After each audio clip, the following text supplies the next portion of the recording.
Hi, I'm Libby, and I want you to come along with me on this journey that I have been traveling. Right now is a crucial moment for me because I think I'm finally figuring out what it is I need to do to be happy. And I know that every one of us is struggling in some way with what it is that they need to do to get there, right? I mean, we are going through so much right now, and it is a very hard time. We are isolated, we are busy, we are working so hard to be happy and so hard to be free. And it feels like there are so many things holding us down and crushing us and keeping us from being happy. And for me, it has been pain from my health problems and trauma from my childhood and guilt for trying to spend some time fixing my life and feeling I'm responsible for everybody else's happiness, and that if I am not spending my time working on taking care of other people, that I am not doing good enough, that I'm not working hard enough, and that I am not being enough. This past year has been a crucial one for me. Well, beginning since February. So, February 22nd, I went to the hospital and a birth defect was found. This birth defect had caused me deep pain for my entire life. Basically, what it was, well, it was called a Meckel's diverticulum, and mine was 6 inches long and had fused itself to another part inside of me. A Meckel's diverticulum comes from one side of your intestine, and it can cause all kinds of problems, or you could live and be completely fine. Mine caused all kinds of problems, had pancreatic and stomach tissue that was pumping all kinds of fluids into my system my whole life, causing me to have weight gain and to struggle with digestion issues. And it had eluded everybody because of, like I said, my childhood trauma. A lot of people, go through child abuse, and one of the things that gets overlooked in society is medical neglect. I suffered medical neglect along with a myriad of other things. And also, there is sexism. When I would go to doctors, it was that I was too emotional, or I needed to eat better because I've been overweight, and I needed to take care of myself, and they just throw antacids at me. And when I went to the hospital, they would give me drugs and just look at me. They'd stare at me like I was there just to get drugs. When I'm saying I want the pain to stop, I wasn't asking for drugs. I was asking for help. But they didn't run tests. They just gave me drugs and sent me home and treated me like a bad guy. So embarrassed, I went home and suffered. But one of the things that I've learned since this was found, which finally going to a hospital last February, after so many times in my life, somebody decided to do a CT scan and that person found it. And in March 22nd, I had it removed. And all of this pain that I've been carrying my entire life, and mark my words, I remember being 2 years old because of this pain. All of this pain I've been carrying all my life was gone. I noticed it 3 days after surgery. I didn't take pain pills. I left the hospital, nothing except for ibuprofen, and they were forcing me to take it. I did take one Percocet just to make them happy while I was there the first night, but I didn't need it. I was in less pain with a hole in my abdomen and 4 inches taken out of my intestine than I was with this birth defect. And I had been carrying that around for 40 years.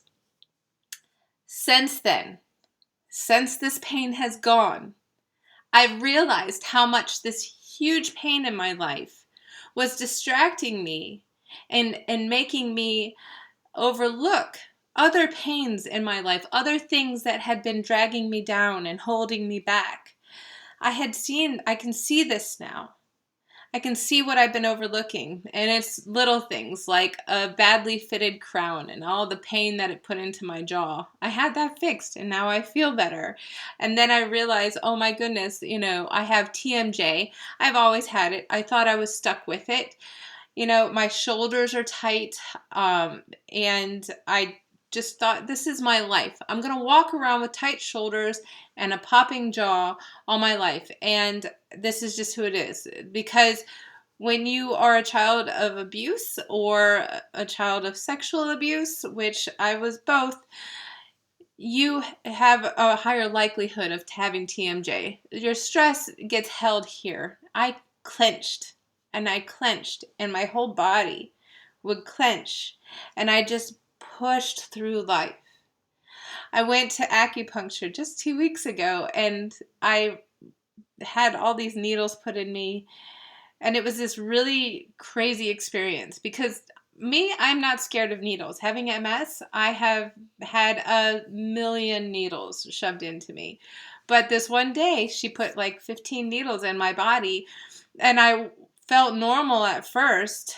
But by the time I got to the car, I realized that I had my emotional skin just ripped away from my body.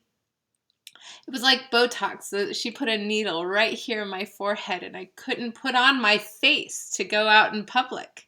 I'm in my car, and I'm realizing I can't walk around or sit and smile. I can't just look at people and do what I do. Like the hardest moment where I'll walk in and just be like, hi guys. I couldn't do that because I couldn't make the face. And I'm realizing now the connection that my body had to my happiness in my mind. I know this shouldn't be earth shattering. I know this shouldn't be a grand awakening, but it is for me. It is because I have been carrying this around since I was in the womb.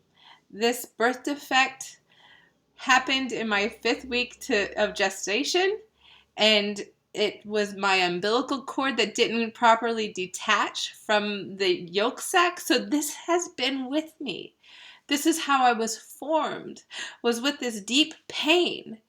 And I had learned through my whole childhood how to cope.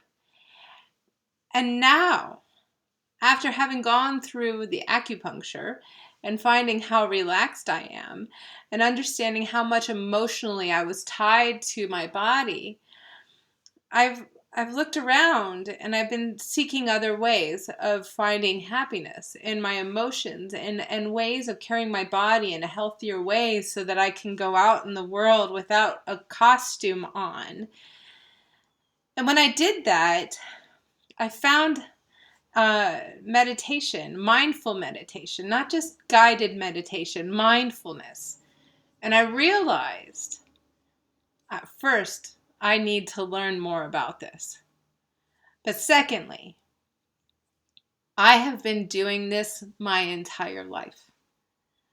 I have been practicing mindfulness since the day I was born, and probably within the womb. I have had to look past this pain my entire life. I had to look at it, welcome it, understand it, and accept it in order to have any sort of life. And when I understood that about me physically, I realized that's actually how I survived emotionally from the child abuse that I had endured, from the tragedies that happened within my family, and emotionally and physically once I was diagnosed with MS. And that's how I've been able to traverse it all and build any semblance of life. But now that that pain is gone, I am understanding that I'm being given the opportunity to appreciate that the world is not friction. My whole life I thought I just had to curl up and push through and get through life and just try my best to be a conduit for somebody else's happiness because I knew I wasn't going to be free. I knew I wasn't going to have happiness. But I don't think that's necessarily how we have to live anymore. I know we all feel trapped for some reason. We all have our own baggage that we're carrying, and we all have these weights on our shoulders, and we're all feeling in some way like we are trapped, we are being stepped on, and we are not actually free.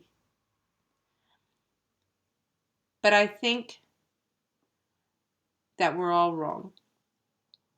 And I feel like mindfulness is my path out.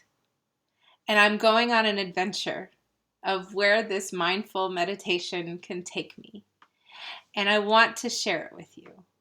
I want you to tell me what you do to find your way out. And I want to share with you my experiences and failures at doing meditation, whether it works for me or not, and just healing and trying to learn to be free and find connection within this world that's a bit bigger than what we have online. So I hope you'll come along with me. And I hope that this interests you because I feel like there's really something here, and I hope we can share it. So thanks. I'll be back again soon and trying to meditate. All right. Thanks.